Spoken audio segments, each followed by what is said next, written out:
হঠাৎ করে ক্যামেরাটা অন করলাম, একটা প্রশ্নের উত্তর দেব। যখন আমার মামামের কোনো ভিডিও শেয়ার করি, পড়াশোনা বা লেখাপড়া এগুলো, তো হ্যান্ডরাইটিং দেখে বলে, কেউ কেউ কমেন্ট করে যে দিদি কার্সিভ হ্যান্ডরাইটিং শেখাবে, কার্সিভে লেখাবে, এরকমটা বলো।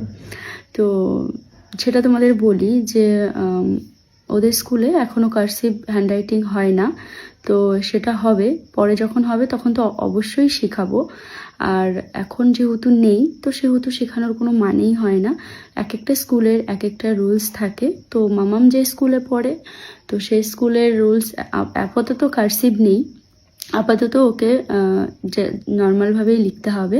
তবে হ্যাঁ, হ্যান্ডরাইটিং নিয়ে ভীষণ আছে ওদের, খুব সুন্দরভাবে নিট অ্যান্ড ক্লিন, এবং দাগের এদিক ওদিক হবে না বা একটু এদিক ওদিক হবে না, সেটা মেনটেন করতে হয়। তবে কার্সিভ এখনও লিখতে হয় না, সেটা হবে কিছুদিন পর থেকে, মানে কয়েক বছর পর থেকে। তো এই হচ্ছে ব্যাপার। তো আমার এটা বলতে ইচ্ছা করে যে যখন বলে কার্সিভ শেখাবে, কার্সিভে হ্যান্ডরাইটিং করাবে, তো তখন মনে হয় ওরা কি জানে না যে একটা স্কুলে এক একটা রুলস থাকে। কার্সিভ হলে তো অবশ্যই শেখাতাম, অবশ্যই শিখে যেত, তাই না? তো ওদের স্কুলে আপাতত নেই, তো সেই জন্য শেখানো হয় না। তো একটু আগেও একটা কমেন্ট পড়লাম, তো তাই ভাবলাম যে এটা বলি, তাহলে সুবিধা হবে, নেক্সট টাইম আর এই কমেন্টটা আসবে না।